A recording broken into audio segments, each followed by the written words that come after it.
ओम शांति। आज बाबा के 5 तारीख के महावाक्य हैं। बाबा ने कहा, मीठे बच्चे सदा इसी नशे में रहो कि हम संगम युगी ब्राह्मण हैं। हम जानते हैं जिस बाबा को सब पुकार रहे हैं वह हमारे सम्मुख है। प्रश्न है, जिन बच्चों का बुद्धि योग ठीक होगा उन्हें कौन सा साक्षात्कार होता रहेगा? उत्तर है, सतयुगी नई राजधानी में क्या क्या होगा, कैसे हम स्कूल में पढ़ेंगे, फिर राज्य चलाएंगे। यह सब साक्षात्कार जैसे जैसे नजदीक आते जाएंगे होता रहेगा। परंतु जिनका बुद्धि योग ठीक है, जो अपने शांति धाम और सुख धाम को याद करते हैं, धंधा दौरी करते भी एक बाप की याद में रहते हैं, उन्हें ही ये सब साक्षात्कार होंगे। गीत है ओम नमो शिवाय। ओम शांति। भक्ति मार्ग में और जो भी सत्संग होते हैं उनमें तो सब गए होंगे। वहाँ या तो कहेंगे बोलो सब वाह गुरु, या राम का नाम बताएंगे। यहाँ बच्चों को कुछ कहने की भी जरूरत नहीं रहती। एक ही बार कह दिया है, घड़ी घड़ी कहने की दरकार नहीं। बाप भी एक है, उनका कहना भी एक ही है। क्या कहते हैं? बच्चों, मामेकम याद करो। पहले सीख कर फिर आकर यहाँ बैठते हैं। हम जिस बाप के बच्चे हैं उनको याद करना है। ये भी तुमने अभी ब्रह्मा द्वारा जाना है कि हम सभी आत्माओं का बाप वह एक है। दुनिया यह नहीं जानती, तुम जानते हो। हम सब उस बाप के बच्चे हैं। उनको सभी गॉडफादर कहते हैं। अब फादर कहते हैं, मैं इस साधारण तन में तुमको पढ़ाने आता हूँ। तुम जानते हो बाबा इनमें आए हैं, हम उनके बने हैं। बाबा ही आकर पतित से पावन होने का रास्ता बताते हैं। ये सारा दिन बुद्धि में रहता है। यूं तो शिव बाबा की संतान तो सब हैं, परंतु तुम जानते हो और कोई नहीं जानते हैं। तुम बच्चे समझते हो हम आत्मा हैं। हमको बाप ने फरमान किया है कि मुझे याद करो, मैं तुम्हारा बेहद का बाप हूँ। सब चिल्लाते रहते हैं कि पतित पावन आओ, हम पतित बने हैं। ये देह नहीं कहती, आत्मा इस शरीर द्वारा कहती है। 84 जन्म भी आत्मा लेती है ना। यह बुद्धि में रहना चाहिए कि हम एक्टर्स हैं। बाबा ने हमको अब त्रिकालदर्शी बनाया है। आदि मध्य अंत का ज्ञान दिया है। बाप को ही सब बुलाते हैं ना। अभी भी वह कहेंगे, कहते रहते हैं कि आओ, और तुम संगम युगी ब्राह्मण कहते हो। बाबा आया हुआ है। इस संगम युग को भी तुम जानते हो। ये पुरुषोत्तम युग गाया जाता है। पुरुषोत्तम युग होता ही है कलयुग के अंत और सतयुग के आदि के बीच में। सतयुग में सतपुरुष, कलयुग में झूठे पुरुष रहते हैं। सतयुग में जो होकर गए हैं उन्हों के चित्र हैं। सबसे पुराने ते पुराने यह चित्र हैं। इनसे पुराने चित्र कोई होते नहीं। ऐसे तो बहुत मनुष्य फालतू चित्र बैठ बनाते हैं। ये तुम जानते हो कौन कौन होकर गए हैं। जैसे नीचे अम्बा का चित्र बनाया है अथवा काली का चित्र है, तो ऐसी भुजाओं वाली हो थोड़ी सकती है। अम्बा को भी 2 भुजाएं होंगी ना। मनुष्य तो जाकर हाथ जोड़ते पूजा करते हैं। भक्ति मार्ग में अनेक प्रकार के चित्र बनाए हैं। मनुष्य के ऊपर ही भिन्न भिन्न प्रकार की सजावट करते हैं तो रूप बदल जाता है। ये चित्र आदि वास्तव में कोई है नहीं। यह सब है भक्ति मार्ग। यहाँ तो मनुष्य लूले लंगड़े निकल पड़ते हैं। सतयुग में ऐसे नहीं होते। सतयुग को भी तुम जानते हो, आदि सनातन देवी देवता धर्म था। यहाँ तो ड्रेस देखो, हर एक की अपनी अपनी कितनी वैरायटी है। वहाँ तो यथा राजा रानी तथा प्रजा होते हैं। जितना नजदीक होते जाएंगे तो तुमको अपनी राजधानी की ड्रेस आदि का भी साक्षात्कार होता रहेगा। देखते रहेंगे, हम ऐसे स्कूल में पढ़ते हैं, ये करते हैं। देखेंगे भी वह जिनका बुद्धि योग अच्छा है, अपने शांति धाम सुख धाम को याद करते हैं। धंधा धोरी तो करना ही है, भक्ति मार्ग में भी धंधा आदि तो करते हैं ना। ज्ञान कुछ भी नहीं था, ये सब है भक्ति, उसको कहेंगे भक्ति का ज्ञान। वह यह ज्ञान दे न सके कि तुम विश्व के मालिक कैसे बनेंगे। अभी तुम यहाँ पढ़कर भविष्य विश्व के मालिक बनते हो। तुम जानते हो ये पढ़ाई है ही नई दुनिया अमर लोक के लिए। बाकी कोई अमरनाथ पर शंकर ने पार्वती को अमर कथा नहीं सुनाई है, वह तो शिव शंकर को मिला देते हैं। अभी बाप तुम बच्चों को समझा रहे हैं, यह भी सुनते हैं। बाप बिगर सृष्टि के आदि मध्य अंत का राज कौन समझा सकेंगे। यह कोई साधु संत आदि नहीं है। जैसे तुम गृहस्थ व्यवहार में रहते थे, वैसे यह भी ड्रेस आदि सब वही है। जैसे घर में माँ बाप बच्चे होते हैं, फर्क कुछ नहीं है। बाप इस रथ पर सवार हो जा आते हैं बच्चों के पास। ये भाग्यशाली रथ गाया जाता है। कभी बैल पर सवारी भी दिखाते हैं। मनुष्यों ने उल्टा समझ लिया है। मंदिर में कभी बैल हो सकता है क्या? श्री कृष्ण तो है प्रिंस, वह थोड़े ही बैल पर बैठेंगे। भक्ति मार्ग में मनुष्य बहुत मूंझे हुए हैं। मनुष्यों को है भक्ति मार्ग का नशा, तुमको है ज्ञान मार्ग का नशा।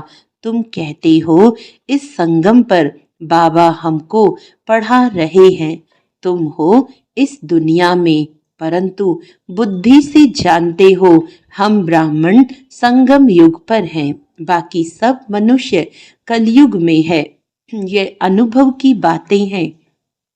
बुद्धि कहती है हम कलयुग से अब निकल आए हैं, बाबा आया हुआ है, ये पुरानी दुनिया ही बदलने वाली है। यह तुम्हारी बुद्धि में है और कोई नहीं जानते। भल एक ही घर में रहने वाले हैं, एक ही परिवार के हैं, उसमें भी बाप कहेगा हम संगम युगी हैं, बच्चा कहेगा नहीं हम कलयुग में हैं। वंडर है ना। बच्चे जानते हैं हमारी पढ़ाई पूरी होगी तो विनाश होगा, विनाश होना जरूरी है। तुम्हारे में भी कोई जानते हैं, अगर यह समझें दुनिया विनाश होनी है तो नई दुनिया के लिए तैयारी में लग जाएं, बैग बैगेज तैयार कर लें। बाकी थोड़ा समय है, बाबा के तो बन जाएं। भूख मरेंगे तो भी पहले बाबा फिर बच्चे। यह तो बाबा का भंडारा है। तुम शिव बाबा के भंडारे से खाते हो।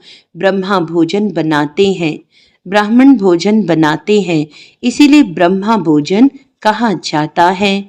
जो पवित्र ब्राह्मण हैं याद में रहकर बनाते हैं। सिवाय ब्राह्मणों के शिव बाबा की याद में कोई रह नहीं सकते। वह ब्राह्मण थोड़े ही शिव बाबा की याद में रहते हैं। शिव बाबा का भंडारा यह है जहाँ ब्राह्मण भोजन बनाते हैं, ब्राह्मण योग में रहते हैं। पवित्र तो है ही, बाकी है योग की बात। इसमें ही मेहनत लगती है। गपोड़ा चल न सके, ऐसे कोई कह न सके कि मैं संपूर्ण योग में हूँ, वह 80% योग में हूँ। कोई भी कह न सके। ज्ञान भी चाहिए। तुम बच्चों में योगी वह है जो अपनी दृष्टि से ही किसी को शांत कर दे। ये भी ताकत है। एकदम सन्नाटा हो जाएगा जब तुम अशरीरी बन जाते हो, फिर बाप की याद में रहते हो, तो यही सच्ची याद है। फिर से ये प्रैक्टिस करनी है। जैसे तुम यहाँ याद में बैठते हो, ये प्रैक्टिस कराई जाती है। फिर भी सब कोई याद में रहते नहीं है। कहाँ कहाँ बुद्धि भागती रहती है, तो वह फिर नुकसान कर लेते हैं।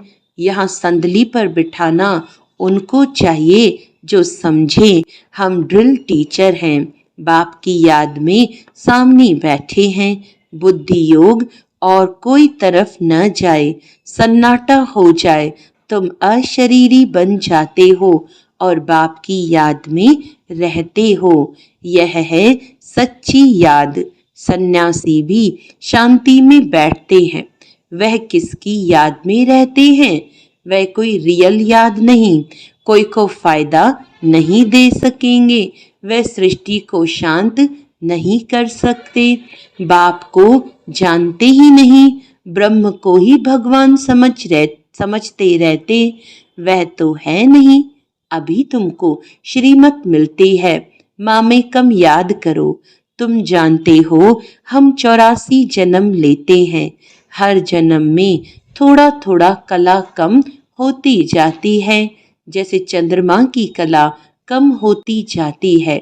देखने से इतना मालूम थोड़े ही पड़ता है, अभी कोई भी संपूर्ण नहीं बना है। आगे चल तुमको साक्षात्कार होंगे। आत्मा कितनी छोटी है, उनका भी साक्षात्कार हो सकता है। नहीं तो बच्चियां कैसे बताती हैं कि इनमें लाइट कम है, इनमें जास्ती है। दिव्य दृष्टि से ही आत्मा को देखती हैं। यह भी सभी ड्रामा में नूंद है। मेरे हाथ में कुछ नहीं है, ड्रामा मुझसे कराते हैं। ये सब ड्रामा अनुसार चलता रहता है। भोग आदि ये सब ड्रामा में नूंद है, सेकंड बाय सेकंड एक्ट होता है। अभी बाप शिक्षा देते हैं कि पावन कैसे बनना है। बाप को याद करना है। कितनी छोटी आत्मा है जो पतित बनी है, फिर पावन बननी है। वंडरफुल बात है ना, कुदरत कहते हैं ना। बाप से तुम सब कुदरती बातें सुनते हो। सबसे कुदरती बात है आत्मा और परमात्मा की, जो कोई नहीं जानते हैं। ऋषि मुनि आदि कोई भी नहीं जानते। इतनी छोटी आत्मा ही पत्थर बुद्धि फिर पारस बुद्धि बनती है। बुद्धि में यही चिंतन चलता रहे कि हम आत्मा पत्थर बुद्धि बनी थी, अब फिर बाप को याद कर पारस बुद्धि बन रही हैं। लौकिक रीति तो बाप भी बड़ा फिर टीचर गुरु भी बड़े मिलते हैं। यह तो एक ही बिंदी बाप भी है, टीचर भी है, गुरु भी है। सारा कल्प देहधारी को याद किया है। अब बाप कहते हैं मामे कम याद करो, तुम्हारी बुद्धि को कितना महीन बनाते हैं। विश्व का मालिक बनना कोई कम बात है क्या? यह भी कोई ख्याल नहीं करते कि ये लक्ष्मी नारायण सतयुग के मालिक कैसे बने। तुम भी नंबरवार पुरुषार्थ अनुसार जानते हो, नया कोई इन बातों को समझ न सके। पहले मोटे रूप से समझा, फिर महीनता से समझाया जाता है। बाप है बिंदी, वह फिर इतना बड़ा बड़ा लिंग रूप बना देते हैं। मनुष्यों के भी बहुत बड़े बड़े चित्र बनाते हैं, परंतु ऐसे है नहीं। मनुष्यों के शरीर तो यही होते हैं। भक्ति मार्ग में क्या क्या बैठ बनाया है। मनुष्य कितना मूंझे हुए हैं। बाप कहते हैं जो पास्ट हो गया वह फिर होगा। अभी तुम बाप की श्रीमत पर चलो। इनको भी बाबा ने श्रीमत दी, साक्षात्कार कराया ना। तुमको हम बादशाही देता हूँ, अब इस सर्विस में लग जाओ। अपना वर्षा लेने का पुरुषार्थ करो, ये सब छोड़ दो तो यह भी निमित्त बना। सब तो ऐसे निमित्त नहीं बनते हैं। जिनको नशा चढ़ा तो आकर बैठ गए, हमको तो राजाई मिलती है, फिर ये पाई पैसे क्या करेंगे। तो अब बाप बच्चों को पुरुषार्थ कराते हैं। राजधानी स्थापन हो रही है। कहते भी हैं हम लक्ष्मी नारायण से कम नहीं बनेंगे, तो श्रीमत पर चलकर दिखाओ चूंचा मत करो। बाबा ने थोड़े ही कहा बाल बच्चों का क्या हाल होगा। एक्सीडेंट में अचानक कोई मर जाते हैं तो कोई भूखा रहता है क्या? कोई न कोई मित्र संबंधी आदि देते हैं खाने के लिए। यहाँ देखो, बाबा पुरानी झोपड़ी में रहते हैं, तुम बच्चे आकर महलों में रहते हो। बाप कहेंगे बच्चे अच्छी रीति रहें, खाएं पिएं, जो कुछ भी नहीं ले आए हैं उनको भी सब कुछ अच्छी रीति मिलता है। इस बाबा से भी अच्छी रीति रहते हैं। शिव बाबा कहते हैं हम तो हैं ही रमता योगी, कोई का भी कल्याण करने जा सकता हूँ। जो ज्ञानी बच्चे हैं वह कभी साक्षात्कार आदि की बातों में खुश नहीं होंगे, सिवाय योग के और कुछ भी नहीं। इन साक्षात्कार की बातों में खुश नहीं होना। अच्छा, मीठे मीठे सिकिलदे बच्चों प्रति माता पिता बाप दादा का याद प्यार और गुड मॉर्निंग। रूहानी बाप की रूहानी बच्चों को नमस्ते। हम रूहानी बच्चों की रूहानी बाप दादा को याद प्यार गुड मॉर्निंग, नमस्ते नमस्ते नमस्ते जी। धारणा के लिए मुख्य सार है, योग की ऐसी स्थिति बनानी है जो दृष्टि से ही किसी को शांत कर दें, एकदम सन्नाटा हो जाए। इसके लिए अशरीरी बनने का अभ्यास करना है। ज्ञान के सच्चे नशे में रहने के लिए याद रहे कि हम संगम युगी हैं। अब ये पुरानी दुनिया बदलने वाली है। हम अपने घर जा रहे हैं। श्रीमत पर सदा चलते रहना है, चूंचा नहीं करनी है। वरदान है, परमात्म मिलन द्वारा रूह रेहान का सही रिस्पॉन्स प्राप्त करने वाले बाप समान बहुरूपी भव। जैसे बाप बहुरूपी है, सेकंड में निराकार से आकारी वस्त्र धारण कर लेते हैं, ऐसे आप भी इस मिट्टी की ड्रेस को छोड़ आकारी फरिश्ता ड्रेस, चमकीली ड्रेस पहन लो तो सहज मिलन भी होगा और रूह रेहान का क्लियर रिस्पॉन्स समझ में आ जाएगा। क्योंकि यह ड्रेस पुरानी दुनिया की वृत्ति और वाइब्रेशन से, माया के वाटर या फायर से प्रूफ है। इसमें माया इंटरफेयर नहीं कर सकती। स्लोगन है, दृढ़ता असंभव से भी संभव करा देती है। दृढ़ता असंभव से भी संभव करा देती है। अच्छा, आज का अव्यक्त इशारा है, ब्रह्मा कुमार का अर्थ ही है सदा प्योरिटी की पर्सनालिटी और रॉयल्टी में रहना। यही प्योरिटी की पर्सनालिटी विश्व की आत्माओं को अपनी तरफ आकर्षित करेगी और यही प्योरिटी की रॉयल्टी धर्मराजपुरी में रॉयल्टी देने से छुड़ाएगी। इसी रॉयल्टी के अनुसार भविष्य रॉयल फैमिली में आ सकेंगे। जैसे शरीर की पर्सनालिटी देह भान में लाती है, ऐसे प्योरिटी की पर्सनालिटी देही अभिमानी बनाए बाप के समीप लाती है। ओम शांति।